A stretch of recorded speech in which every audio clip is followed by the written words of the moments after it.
तो आदाब, नमस्कार, गुड इवनिंग, सत श्री अकाल। एक बार फिर आप तमाम लोगों का स्वागत है क्राइम तक की कहानी के इस एपिसोड में। उम्मीद है पूरी फैमिली अच्छी होगी, अपना और अपनों का ख्याल रख रही होगी। आज की कहानी सुनाए उससे पहले एक आवाज़ और एक तस्वीर, दो चीज़ें आपको दिखाऊंगा और सुनाऊंगा, और इस सवाल के साथ आप लोगों के भी काम आएगा कि एक पुरानी कहावत है, मुहावरा है कि चोर के दिल में हमेशा एक डर होता है। एक कातिल जो जस्ट कुछ देर पहले कत्ल कर चुका है, क्या उसकी आवाज़ बदली होती है? क्या वो डरा होता है? या उसकी आवाज़ में कोई फ़र्क आता, उतार चढ़ाव? या एक कातिल जो कत्ल करने जा रहा है और उससे कुछ देर पहले उसके बॉडी लैंग्वेज से कोई अंदाज़ा लगा सकता है कि वो आने वाले वक्त में क्या करने जा रहा है? ये सवाल इसलिए है कि सोनम रघुवंशी की एक आवाज़ और एक तस्वीर आपको दिखाऊंगा।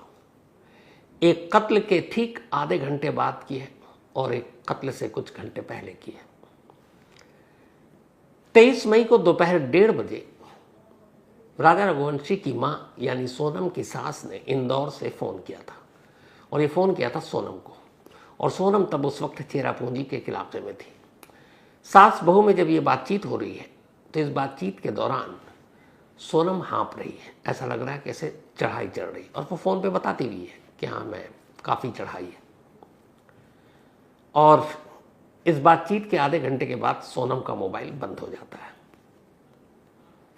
तो सोनम और उनकी सास के बीच में क्या बातचीत हो रही है, पहले 30-40 सेकंड अगर आप सुनेंगे तो फिर आगे आपको अंदाज़ा होगा कि मैं क्या कहने जा रहा हूँ। सिर्फ एक जनरल बातचीत दोनों की सुनिए। Hello hello. हाँ, मैं राजा का फोन चालू नहीं हुआ अभी नहीं हुआ, बस हम चढ़ाई कर रहे हैं। हम ऊपर चढ़ गए फिर फोन लगाते हैं। और आज तो उपवास होगा फिर? मेरा तो उपवास है ना, मेरे को 2-3 बार बोल दिया। हाँ। मैं घूमने के चक्कर में अपनी 11 थोड़ी तोड़ूंगी। वही तो तेरी, मैं अभी खरियार बना रही तो मेरे को एकदम से याद आ गई कि आज तो मेरे बहू का उपवास बापे। हाँ, खिचड़ी बना मम्मी रही का हूँ। सुबह फोन आ गया था कि उपवास है, तो मैं नहाई थी। हाँ, तो कहीं दूध लस्सी जो भी मिल रहा हो उपवास का सामान वो खा लो। अब पहले ऊपर तो चढ़े, जंगल में है, यहाँ से आज कुछ मिलेगा। बाप रे। मैंने कही थी कुछ ड्राई फ्रूट रख के ले जाओ, तो बोले हाँ क्या करेंगे हम, दो ये जंगल है, पता है, घोर जंगल है, एकदम खड़ी चढ़ाई है। चढ़ना मतलब उतरना भी खड़ा ही है और चढ़ना भी खड़ा ही है। तो वहाँ ऊपर देखने के लिए क्या गए? वो अंदर है, वो पहाड़ के अंदर। मना करी थी मैंने तो सुनते नहीं है। हाँ, अच्छा, तो चलो। वही तो कह रही, वहाँ क्या देखने पहुँच गए तुम? ये नीचे से देख लेते। झरना देखने गए थे, हाँ, बड़ा वाला। हाँ, नीचे से देख नहीं तो लेते। हालत खराब हो गई तो चढ़ के मैंने कहा कुछ नहीं हुआ। वही तो कह रही है, अब मैं तो एक सास और बहू ये बातचीत कर रही है। अब आइए आपको सुनाता हूं कि इस बातचीत के दौरान सोनम क्यों हंसी और कैसे हंस रही है, उसकी हंसी की आवाज़। तो सास बहू की बातचीत तो सुन ली, अब जरा सोनम की हंसी को सुनिए। झरना देखने गए थे, हाँ, बड़ा वाला। हालत खराब हो गई तो चढ़ के झरना देखने गए थे, हालत खराब हो गई तो चढ़ के। तो सोनम की हंसी भी आपने सुन ली। अब आप कहेंगे इसमें क्या बात है, कोई नई चीज़ है नहीं। अमूमन दो लोग बात करते हैं, हंसते हैं, गुस्सा होते हैं, चिढ़ते हैं, नाराज़ होते हैं, डांटते हैं, डपटते हैं, यही तो होता है। लेकिन यहाँ बहुत ख़ास है ये जानने के लिए कि एक शख्स जो अभी अभी कत्ल करके आया है, क्या उसकी आवाज़ में कुछ कपकपाहट, थरथराहट या कुछ अलग फ़र्क नज़र आता है? ये जो अभी आपने सोनम की हंसी सुनी, इससे ठीक आधा घंटा पहले वो अपने सामने अपने पति राजा रघुवंशी को मरते हुए देख चुकी थी। न सिर्फ मरते हुए देख चुकी थी, बल्कि 3 सुपारी किलर को वही चीख कर कहती है, हिट हिम, मारो उसे। 23 मई दोपहर के 12:30 से 1:30 बजे के दरमियान राजा रघुवंशी का कत्ल हो चुका था। और यह कत्ल हुआ था एक ऐसी जगह जहां ट्रैकिंग करके 3000 स्टेप, 3000 लगभग कदम से नीचे जाना था गहराई में, क्योंकि वहाँ एक झरना था और ट्रैकिंग राजा रघुवंशी को करना था। इत्तेफाक से 3 सुपारी किलर ने पहले एक दिन दोस्ती कर ली थी। तो वो 3 सुपारी किलर, राजा और सोनम, ये तीनों ट्रैकिंग करने के इरादे से नीचे उतरते हैं। 3000 स्टेप खड़ी चढ़ाई है, सोनम बोल भी रही है फ़ोन पर। अब उसके बाद ये वापस आते हैं। तो जब उस नीचे झरने तक गए तो 5 लोग थे, सोनम, राजा रघुवंशी और 3 सुपारी किलर। लेकिन जब ऊपर आए तो सिर्फ 4 लोग थे, राजा रघुवंशी उनके साथ नहीं था। और इत्तेफाक से जब 1:30 बजे राजा की माँ ने सोनम को फ़ोन किया तब उन्हें पता नहीं था कि बस कुछ देर पहले उनके लाल की जान जा चुकी है, उनकी बहू अपने पति को मार चुकी है। अब सोनम राजा का कत्ल करने के बाद वही स्टेप चढ़ रही है और ऊपर की तरफ आ रही है। और उसी ऊपर की तरफ आने के दौरान अचानक उसके मोबाइल की घंटी बजती है और सास का फ़ोन था, वो फ़ोन उठाती है और बिल्कुल नॉर्मल बात करती है। अपने उपवास का भी जिक्र करती है, झरने का भी जिक्र करती है, ख़राब कॉफ़ी का भी जिक्र करती है और फिर हंसती भी है। ये हंसी दोबारा सुन लीजिए। झरना देखने गए थे बड़ा वाला। हालत खराब हो गई तो फिर करके झरना देखने गए थे, हालत खराब हो गई तो फिर करके। तो ये सोनम की वही खिलखिलाहट थी पति के कत्ल करने के बाद कि ये हंसी थी। अब इस आवाज़ से कोई कैसे अंदाज़ा लगाएगा कि अभी अभी एक शख्स कत्ल करके आया, या तो बहुत खूबसूरत एक्टर हो, बहुत बेहतरीन अदाकार हो जो अपनी आवाज़ को कंट्रोल कर सके, अपनी भावनाओं को कंट्रोल कर सके। शायद सोनम ने बेहतर किया, क्योंकि उसने जाहिर नहीं होने दिया कि अभी आधे घंटे पहले उसने कत्ल किया अपने ही सुहाग का, और सास से बेफिक्र बात कर रही है। तो ये तो पहली तस्वीर थी, आवाज़ थी, बल्कि फ़ोन पर यह आवाज़ रिकॉर्ड की थी खुद राजा रघुवंशी की माँ ने, उनके मोबाइल पर हो गया था। अब आपको दूसरी तस्वीर दिखाता हूँ। ये पहली आवाज़ जो सुनी ये राजा रघुवंशी के कत्ल से आधे घंटे पहले की आवाज़ थी। ये हंसी सोनम की आधा घंटा पहले की थी। लेकिन अब जो आपको तस्वीर दिखाने जा रहा हूँ ये राजा रघुवंशी के कत्ल के पहले की है। यानी ये बात की हंसी सुनी, अब कत्ल के पहले की सोनम को देखिए। और यहाँ भी अंदाज़ा लगाइए कि ये सोनम जिसके दिमाग में चल रहा है, जो यहाँ पहुँची है, 17 मई से ही साजिश बुनी जा चुकी है और अब बस वो वक्त आने वाला है जिसके साथ वो हनीमून मनाने के लिए गई है, उसका खून होने वाला है और वो उसके साथ है। और इस तस्वीर को देखकर आप अंदाज़ा लगाइए कि क्या आप पकड़ पाएंगे कि सोनम कहीं से घबराई हुई नज़र आ रही है। ये सीसीटीवी की तस्वीर है। इसमें सोनम और उसका पति राजा रघुवंशी एक गेस्ट हाउस या होटल के बाहर स्कूटी पर रुके हैं। वही स्कूटी जो किराए पर ली, इसमें आ रही है, जा रही है, बात कर रही है। लेकिन एक सिर्फ तस्वीर आपको गहराई से दिखाना चाहता हूँ, और वो ये है कि सोनम कुछ देर के बाद इस स्कूटी की पिछली सीट पर बैठ जाती है और बैठने के बाद अब अचानक वो किसी गहरी सोच में डूबती है। वो कुछ सोच रही है। बीच में एक आग बार अपने दाईं तरफ देखती है, बाईं तरफ देखती है, लेकिन सोच रही है। अब इस चेहरे को देखिए, अंदाज़ा लगाएंगे कि कुछ देर के बाद जिसके साथ वो अभी इतनी ठीक ठाक नॉर्मल दिखाई दे रही है, उसके दिमाग में इस वक्त अपने उसी पति के कत्ल की पूरी साजिश घूम रही है। लेकिन यही हुआ। इस स्कूटी के यहाँ से रवानगी के बाद राजा रघुवंशी का कत्ल हो जाता है। तो ये दो चीज़ें आपको दिखाई, एक आवाज़ सुनाई कत्ल के आधे घंटे के बाद की, और ये तस्वीर दिखाई कत्ल से पहले की। ना आवाज़ सुनकर ना इस तस्वीर को देखकर कोई भी अंदाज़ा लगा सकता है कि किसी इंसान के दिमाग में क्या चल रहा है। उसकी आवाज़ के उतार चढ़ाव से आप अंदाज़ा नहीं कर सकते कि वो क्या सोच रहा है या सोच रही है। ये चेहरा देखना और ये आवाज़ सुनना ज़रूरी था, ताकि कभी किसी मोड़ पर आप लोग धोखा ना खा सके कि अरे वो तो नॉर्मल था, वो तो हंस रहा था, वो तो बड़ी सिंपल सी, वो ऐसा कैसे हो सकता है। इंसानी दिमाग से ख़तरनाक कोई चीज़ नहीं। तो ये दो चीज़ें हैं सोनम के इस पूरे कैरेक्टर के बारे में असेसमेंट करने के लिए, समझने के लिए। तो ये दोनों देख ली। अब आइए आज की कहानी की तरफ बढ़ते हैं। हर कोई ये सवाल कर रहा था कि 20 मई को सोनम निकली इंदौर से, 21 मई को पहुंची शिलांग, 23 मई को आखिरी बार फ़ोन पे बात हुई, मोबाइल बंद, उसके बाद दोनों गायब। 23 से लेकर 2 जून तक किसी का कुछ पता नहीं। 2 जून को राजा रघुवंशी की लाश मिली और तब पहली बार मिसिंग रिपोर्ट मर्डर में बदल गई। लेकिन तब भी ये सवाल अपनी जगह कायम था कि राजा रघुवंशी की लाश तो मिल गई, लेकिन सोनम कहाँ है? सोनम के लिए सर्च ऑपरेशन चल रहा है। सर्च ऑपरेशन के भी 2 हफ्ते बीत गए, सोनम का सुराग नहीं। अब सोनम 9 जून की रात 2 बजे अचानक गाजीपुर के एक ढाबे पे मिलती है। तो सवाल यह है कि 23 मई यानी जिस दिन राजा रघुवंशी का कत्ल हुआ से लेकर 9 जून तक सोनम कहाँ थी? सोनम किडनैप नहीं हुई, सोनम को कुछ हुआ नहीं, तो वो थी कहाँ?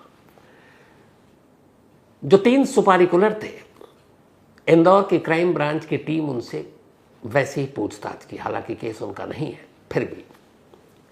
और उस पूछताछ में जो खुलासा हुआ है उससे 23 से लेकर 9 जून तक की पूरी कहानी सामने आई है। 23 मई को जब राजा रघुवंशी का कत्ल हुआ, सुपारी किलर का काम पूरा हो गया।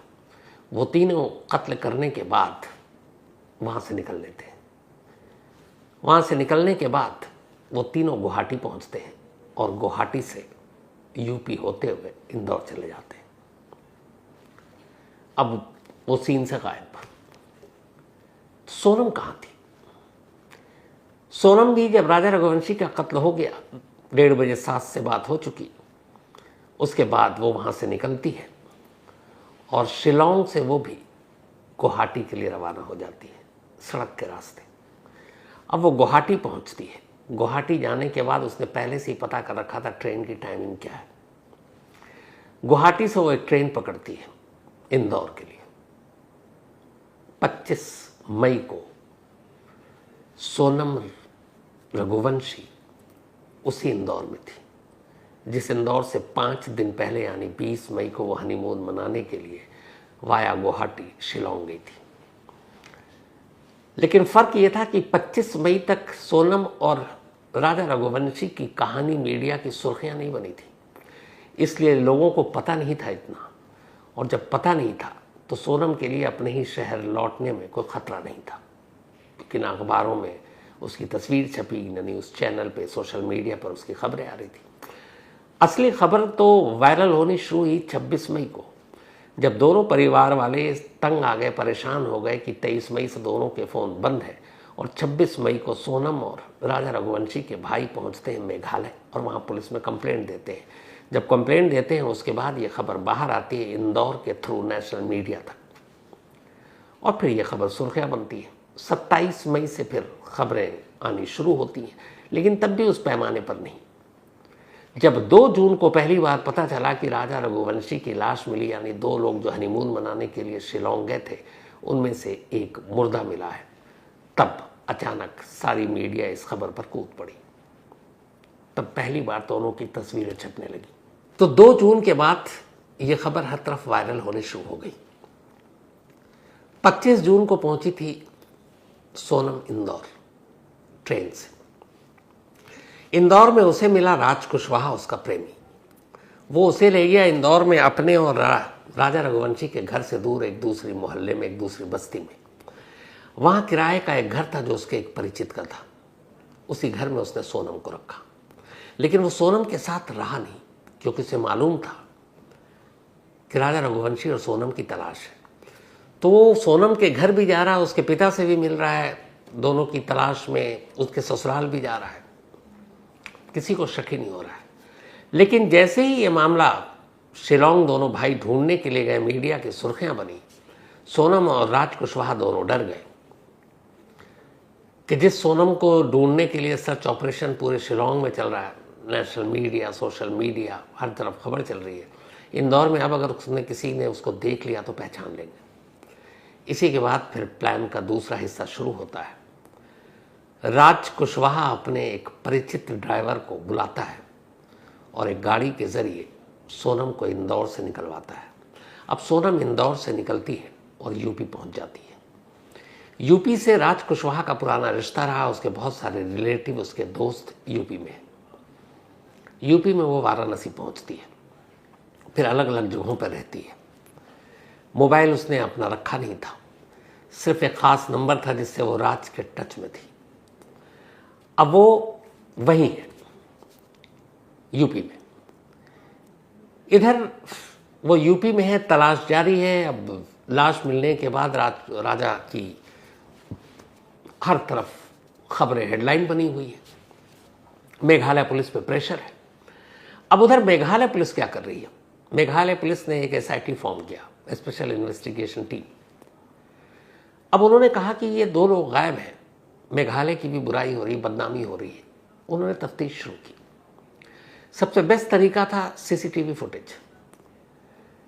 जो पहला शक गया मेघालय पुलिस को वो ये था कि 23 मई की दोपहर 2:15 पर राजा रघुवंशी के फेसबुक पर एक पोस्ट डाला गया और उस पर लिखा था 7 जन्मों का साथ। ये राजा रघुवंशी के सोशल मीडिया हैंडल से डाला गया। अब उधर जब तफ्तीश आगे बढ़ रही है तो मेघालय पुलिस देख रही है ये लोग कहाँ हैं। आजकल बहुत सारी तस्वीरों से मिल जाते हैं। तो जब दोनों भाई पहुंचे उन्होंने कहा कि कुछ फोटो अपलोड किया होगा, दिखाइए। उन्होंने दिखाना शुरू किया। जब मेघालय पुलिस ने देखना शुरू किया तो हैरान रह गई वो देखकर कि जब से मेघालय आए राजा रघुवंशी तो अपने सोशल मीडिया पर हनीमून की तस्वीरें डाल रहा है, लेकिन सोनम रघुवंशी ने एक भी हनीमून की तस्वीर अपने सोशल मीडिया के किसी अकाउंट पर शेयर नहीं किया। मेघालय पुलिस के लिए बात बड़ी अजीब थी कि अमूमन लोग जब हनीमून मनाने के लिए जाते हैं तो व्हाट्सएप स्टेटस, फेसबुक, इंस्टा, इस पर उनकी तस्वीरें डालते हैं एक मेमोरी के तौर पर, फैमिली वाले देख सकें। लेकिन मेघालय पुलिस ने देखा कि यहाँ राजा ने तो डाला, सोनम ने एक भी नहीं डाला। पहली बार कान वहाँ खड़ा हुआ। अब तफ्तीश आगे बढ़ी थी, तब तक 2 जून को लाश मिल गई राजा रघुवंशी की। अब मिसिंग केस मर्डर बन गया। अब पुलिस ने कहा कि इस तफ्तीश का एंगल चेंज करना पड़ेगा।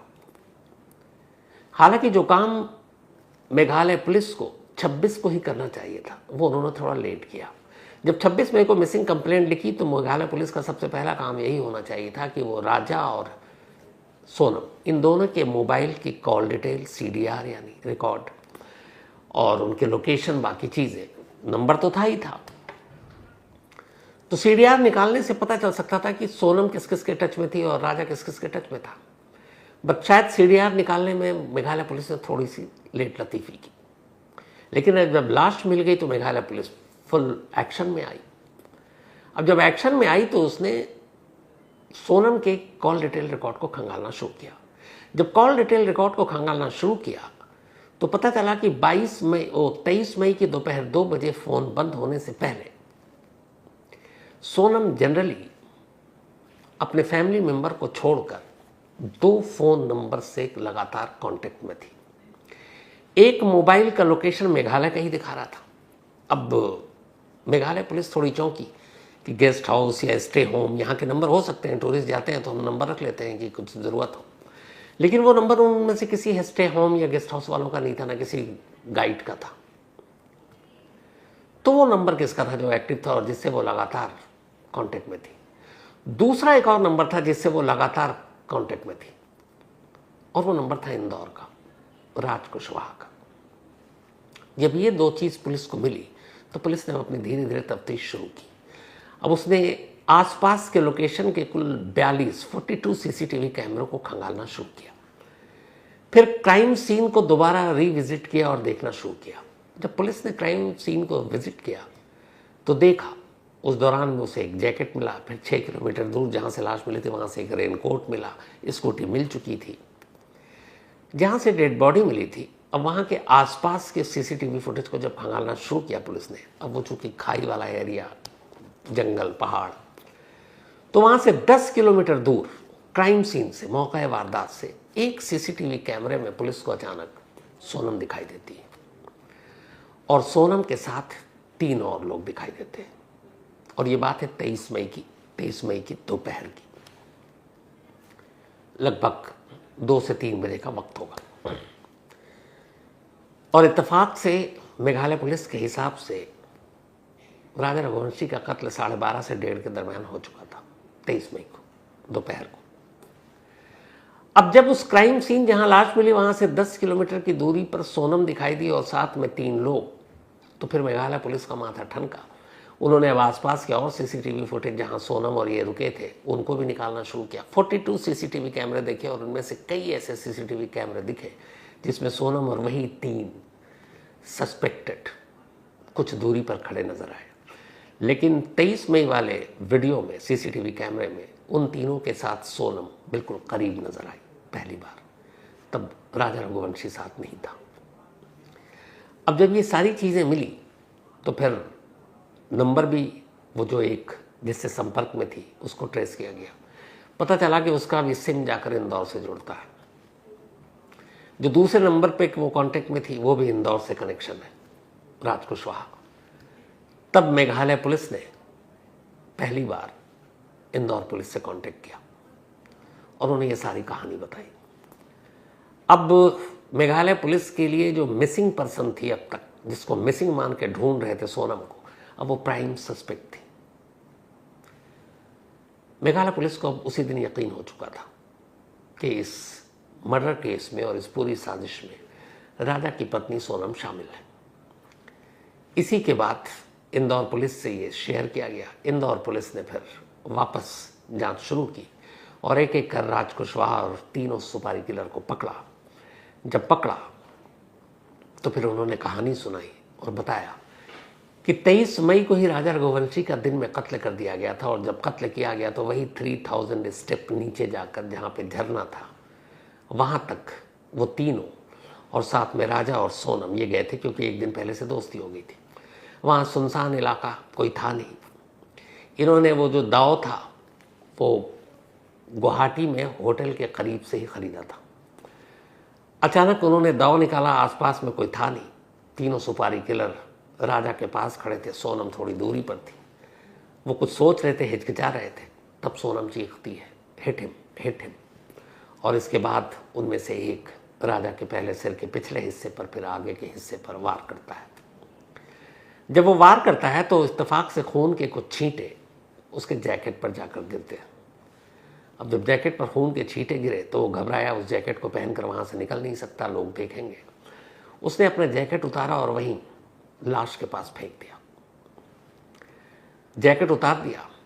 अब सोनम ने अपना रेनकोट उसको दे दिया। उसने वो रेनकोट पहना, लेकिन जब पहना तो देखा कि रेनकोट पर भी खून के कुछ छींटे हैं। शायद जब वो हमला हुआ तो खून के छींटे उड़े थे, और रेनकोट पर खून के छींटे मिलने का मतलब है कि सोनम राजा रघुवंशी से बहुत दूरी पर खड़ी नहीं थी, करीब थी। इसके बाद वो लोग वहां से निकलते हैं।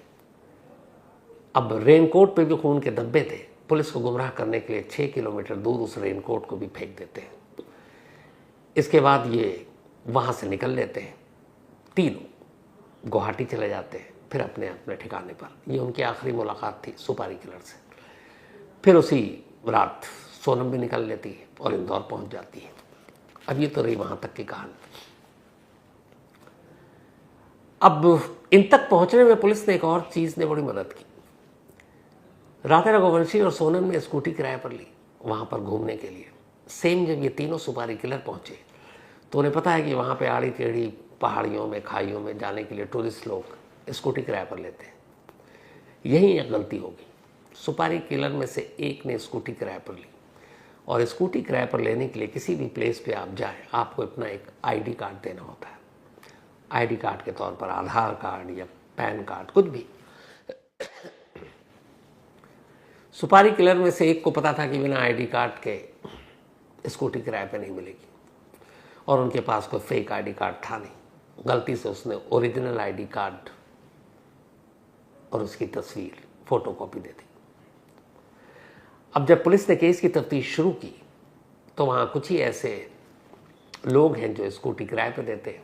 बहुत मुश्किल नहीं हुई पहुँचने तक, और पता चला कि 22 मई को 3 लोगों ने स्कूटी किराए पर लिया था। उनके ज़रिए पुलिस उनके आईडी तक पहुँची। आईडी कार्ड से भी इंदौर का पता मिला। तो कॉल डिटेल के अलावा आईडी कार्ड ने एक अहम रोल प्ले किया। उस आईडी कार्ड के ज़रिए पुलिस के पास उनमें सुपारी किलर में से एक का चेहरा भी था। हो गया, आप चेहरा भी था क्योंकि आईडी कार्ड था। तो इस तरीके से अब पुलिस पहुंची, फिर एक एक कर 4 को गिरफ्तार की। सोनम को लगा खेल खत्म, इसलिए 9 जून को वो खुद ढाबे पर पहुंच गई। और इस तरह ये 5 पकड़े गए।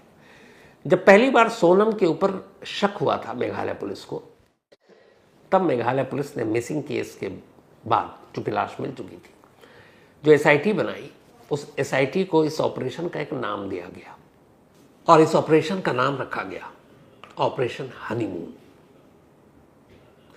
ऑपरेशन हनीमून क्योंकि राजा और सोनम हनीमून मनाने आए थे।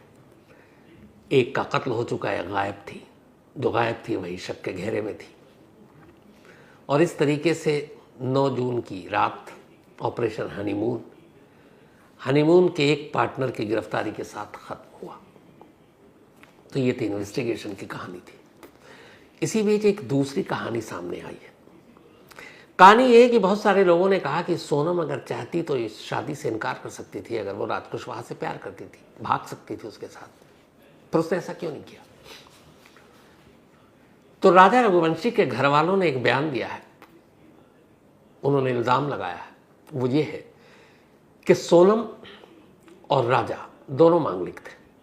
2 मांगलिक के बीच शादी हो सकती है, लेकिन एक मांगलिक किसी गैर मांगलिक से शादी करे तो बहुत सारी अड़चनें आती हैं, दुश्वारियां आती हैं, कहते हैं आयु भी कम हो जाती, जान भी जा सकती है। तो जब ये रिश्ता तय हुआ तब सोनम ने ये प्लान किया कि वो राजा रघुवंशी के साथ शादी करेगी, क्योंकि दोनों मांगलिक हैं। शादी करते हुए उसका मंगल दोष कम हो जाएगा और इसके बाद वो आराम से राज कुशवाहा यानी अपने प्रेमी से शादी कर सकती है, ताकि प्रेमी की भी लंबी उम्र हो जाए। और इसी के बाद शादी के लिए वो राजी हो गई, पर इस सोच के साथ कि शादी के बाद वो रास्ते से हटा देगी। 11 मई को शादी हुई। 11, 12, 13 सिर्फ 3 दिन तक सोनम अपने ससुराल में रही।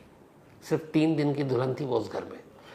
14 मई को वो मायके चली गई, फिर लौट कर नहीं आई। 18 को उसने बताया कि मैंने टिकट बुक करा रखी है हनीमून के लिए। 20 मई को सोनम अपने घर यानी अपने मायके से इंदौर एयरपोर्ट पहुंचती है। राजा रघुवंशी अपने घर से एयरपोर्ट पहुंचता है। दोनों फ्लाइट पकड़ते हैं, वाया बेंगलुरु गुवाहाटी पहुंचते हैं। यानी वो सिर्फ 3 दिन तक ससुराल में रही। जैसे ही वो 14 को मायके पहुंची, राज कुशवाहा से मुलाकात होती है। उसके बाद साजिश को अमली जामा पहनाया जाता है। 14, 15 और 16 3 दिनों में पूरी प्लानिंग होती है। 17 को तीनों सुपारी किलर को निकाल दिया जाता है इंदौर से और वो फिर पहुंच जाते हैं गुवाहाटी होते हुए मेघालय। तो सोनम का यही था कि एक बार मंगल दोष उतर जाए तो उसके प्रेमी राज कुशवाहा की उम्र भी लंबी हो जाएगी। और इसी दोष को उतारने के बाद उसकी सोच एक और थी कि राज के साथ शादी करने से पहले अगर वो विधवा हो जाती है, यानी राजा रघुवंशी की मौत हो जाती है, तो फिर घरवाले शायद राज कुशवाहा से उसकी शादी करने में हिचकिचाएंगे नहीं, क्योंकि एक विडो की शादी बड़ी मुश्किल होती है और यहाँ एक लड़का तैयार बैठा शादी करने के लिए, तो वो धूमधाम से कर देंगे, आसानी से कर देंगे, तो उसका दोनों मिशन पूरा हो जाएगा। लेकिन राज मिला, राजा कुशवाहा हमेशा के लिए चला गया और अब वो भी जेल पहुंच गई, हाथ कुछ नहीं आया। तो ये थी आज की कहानी खत्म करूं उससे पहले वही अपना सिलसिला। आज अस्मिता पाटिल इनका बर्थडे है, तो हैप्पी बर्थडे अस्मिता। इसके अलावा अंकित यादव, इनका भी जन्मदिन है, हैप्पी बर्थडे अंकित। ये भेजा नरेश यादव ने है। साथ ही constable Suresh ji, happy birthday आपको। तो हमारे सुरेश जी का भी आज जन्मदिन है, तो बस कानून की आप रक्षा करते रहें इसी तरह। राजा राम बिश्नोई जी ने भेजा, उनके दोस्त हैं कांस्टेबल सुरेश जी। साथ ही कमलेश कुमार बारले, इनका भी आज बर्थडे है, तो हैप्पी बर्थडे कमलेश जी। और ये भेजा विजय कुमार बारले ने है। अवानी, इनका भी जन्मदिन है, तो हैप्पी बर्थडे अवानी। भेजा दीपा जी ने है। साथ ही अवनी, इनका भी जन्मदिन है, अवनी चौहान बल्कि, तो हैप्पी बर्थडे अवनी चौहान। और ये भाविन चौहान जी की वाइफ। सतीश पांडे का भी बर्थडे है, तो हैप्पी बर्थडे सतीश पांडे जी। और ये भेजा है अभिषेक दुबे ने। साथ ही सुजल झा, इनका भी जन्मदिन है, पर बिलेटेड हैप्पी बर्थडे सुजल जी आपको। तो इसके साथ ही कहानी में आज इतना ही। अब आपसे मुलाकात होगी कल रात 9 बजे किसी नई कहानी के साथ। तब तक अपना और अपनों का ख्याल रखिएगा। Thank you very much.